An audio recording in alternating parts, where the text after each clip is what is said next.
Charles Lecler explains how undrivable Ferrari cost him Hungary F1 win.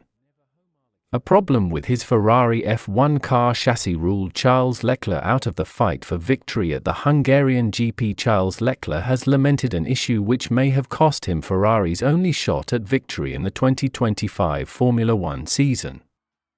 Lecler had narrowly edged out McLaren drivers Oscar Piastri and Lando Norris, as well as Mercedes' George Russell, for pole position at the Hungarian Grand Prix. He led 28 of the opening 39 laps of the race at the Hungaroring, only temporarily ceding first place to one-stopping, eventual winner Norris.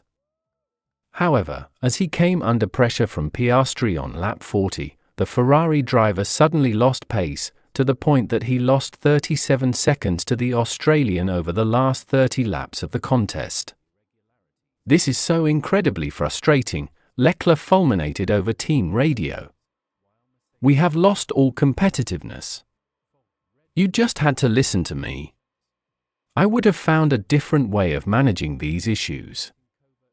Now it's just undrivable. Undrivable. It will be a miracle if we finish on the podium." The Monegasque repeatedly and carefully steered clear of giving any meaningful information about his technical issues on the radio, attempting to preserve the team's secrets, even as he somewhat lost his temper.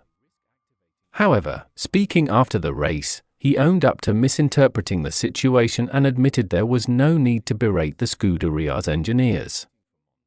"I need to take back the words I said in the radio, because I thought it was coming from one thing, but then I got a lot more detail since I got out of the car," Lecler said. "It was actually an issue coming from the chassis, and nothing that we could have done differently. I started to feel the issue in lap 40 or something like that, and then it got worse, lap after lap after lap, and towards the end we were 2 seconds off the pace. And the car was just undrivable. It's an outlier.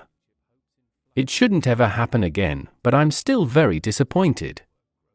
We had one opportunity this year to win a race, which I think was this weekend. The first stint was perfect, the first laps of the second stint were really good as well, and I think we were on pace to try and win that race. The last stint was a disaster when I started to have that issue on the chassis." Lecler went on to explain, "It wasn't very consistent, but basically every corner it was doing something different. Ferrari is yet to win a Grand Prix in 2025, with its only second-place finish so far coming at Monaco."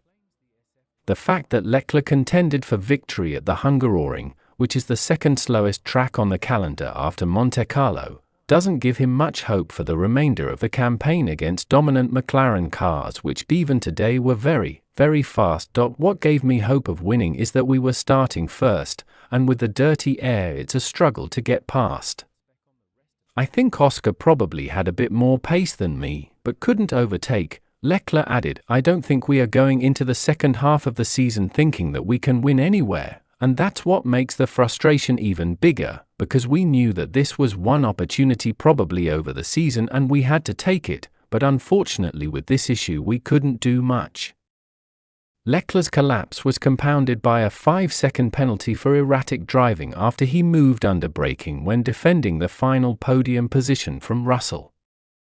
The Ferrari racer questioned the penalty but wasn't outraged either, though he did have a dig at his Mercedes' attitude on the radio. "I knew I was on the limit, I don't have much opinion about it," he said.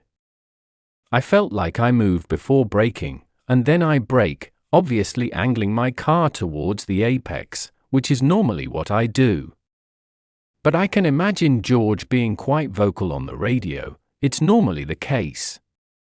Lecler still scored 12 points that keep him within 21 points of fourth-placed Russell in the championship, with Max Verstappen only 15 points further up the road. Meanwhile, current runner-up in the constructors' standings Ferrari has lost 4 points to its closest challenger, Mercedes, but still has a 24-point buffer.